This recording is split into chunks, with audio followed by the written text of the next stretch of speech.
Okay, Paige, it's your birthday. And for my birthday, you always do fantastic songs that you've written and you share your kind of art with me. So I've been thinking about this for like 3 days now. How can I share my kind of art with you? And so this is what I'm doing. I am making you a tactile flower arrangement. So most of the time, you're not supposed to touch the flowers, but your arrangement is specifically made for being touched.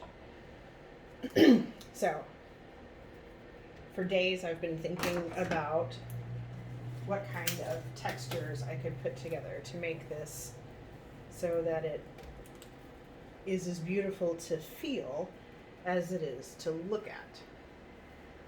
So I guess your mom will have to do the looking part, but you get to do the feeling. Maybe if she's nice to you, you'll let her feel too. So it starts off in a real heavy, very minimalist kind of, I don't know, kind of like Aztec feeling square base, which I also thought would be cool for you to use after the flowers are gone, because it's shallow, but it's raised, and I thought that it might be cool for you to keep stuff in.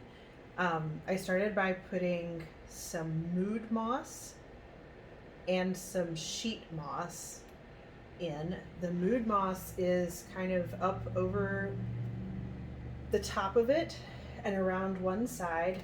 I can't give you the clock face because it's on a Lazy Susan, so that's going to make it real hard. I turned off the fan so you wouldn't have fan sound happening. So that'll make it real hard for me to tell you the clock face, but you'll figure it out. So the mood moss goes kind of up and over, and it has tiny little tufts of moss, and it's a like a bright emeraldy sort of green. And then the sheet moss is the one that feels like tiny bits of itty bitty fern. And then I put a piece of celosia, which is a bright magenta color, and it feels, sometimes it's called brain flower, so it feels kind of like you're touching a brain, but it's made out of fuzzy velvet, like really long velvet. And then next to, or between the mood moss and the celosia, I'm putting a great big sunflower.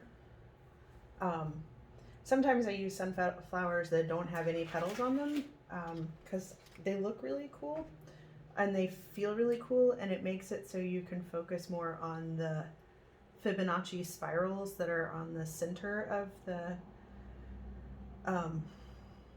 where the seeds would develop if this hadn't been picked. But I left the petals on because they have such a soft and delicate silk kind of feeling.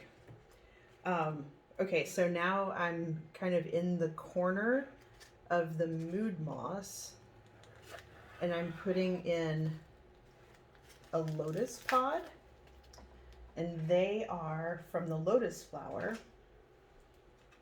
and they're kind of a cone shape, and then they have irregular shaped holes all across the top. And I put 2 of those in. And I've also got a ornamental kale or ornamental cabbage. I think I have both, and I think this one is a cabbage, but I could be wrong. Its leaves are very thick and leathery, like you would expect a cabbage to be. They're kind of a purpley color with green tips, and the veins that you will be able to feel on the leaves are a darker purpley color. So I'm going to put that so it'll be kind of in the middle of the side of the arrangement. It's near the sunflower.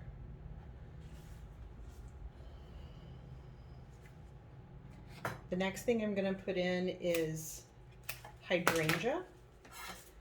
Hydrangeas are the ones that people call snowball bushes. They are made up of tons and tons and tons of tiny little flowers.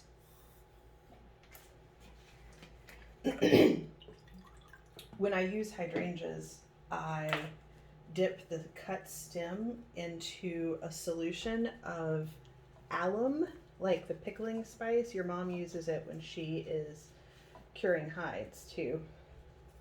And that helps keep the petals firm, because hydrangeas have a tendency to go soft and wilt. So inside the centers of the tiny little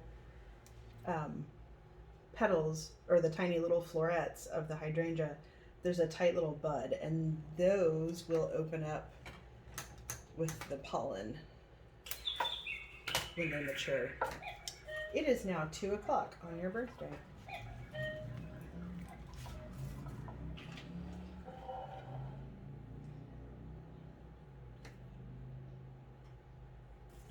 Okay, and next I'm going to use some dried products. The first one is a tropical flower called a hanging heliconia. And I used to have a friend in Hawaii who was in the flower industry, and he would send me flowers. And this one I just couldn't sell it, but then it dried, and it was so neat when it dried. I just kept it. And so it's been hanging out waiting for the right thing to use it for. And you're the right thing. So I'm putting that in. And then, do you hear that sound? These are really cool. I almost don't want to tell you what they are and let you guess when you touch this. But, yeah, I think I'm going to do that. So this is the hanging heliconia. Is the highest up part until I put this new piece in. Did you hear that crispy stem? So the hanging heliconia is right above the sunflower, and it feels almost like snake skin, and it kind of looks like the rattle on a rattlesnake tail. So then I put the really tall thing that's the mystery ingredient, and I can't wait to hear what you think about it. It's really cool. It's not something that you would ordinarily think of as being in a flower arrangement. You might think of it as being in the garden or on your table. Not my table though, because I hate them to eat. Okay, and then I'm putting in some dried thistles.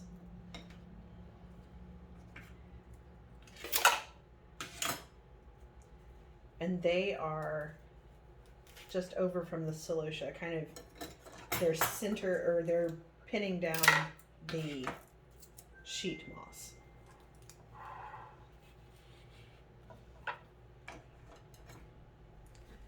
And I'm adding more hydrangea on this other side.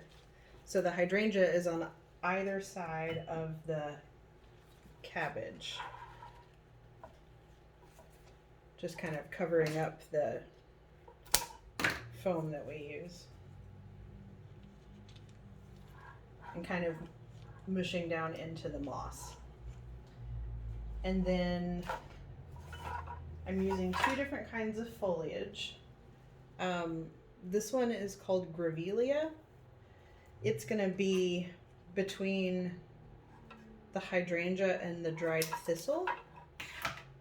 And its leaves look like little sawtooth blades, saw blades, the teeth on a saw blade. Yeah, I'll just let you have fun with that whole sentence. But anyway, this is one of my favorite foliages to work with. You only really get it in the fall. I guess we could probably ask for it at other times, but they like to send it out in the fall. And then the other greenery that I'm using, the other foliage, is Kimberly Queen Fern. And this is a fern that your mom brought back to life. It was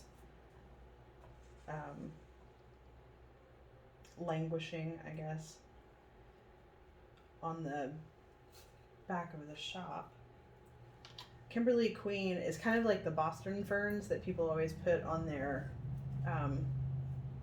front porches. But I use Kimberly Queen ferns on my front porch because they are more drought resistant. And so if you forget to water them for a day, they don't just up and die. So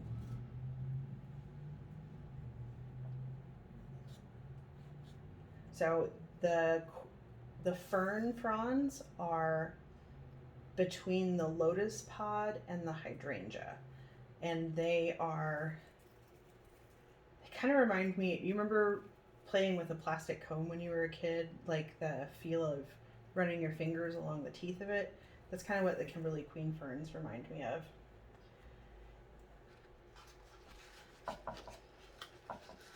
So there's that. And that's my birthday present for you. I have lots of other words, but it'll make me cry if I say them. So I am glad that you were a part of my life, and I am glad that you were a part of the farm.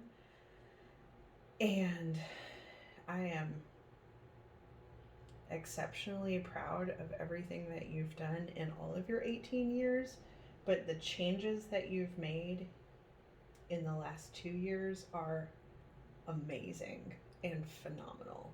And there are many people that go their whole entire lives without learning the lessons that you've learned. And I'm incredibly proud of you. So, I love you. Bye.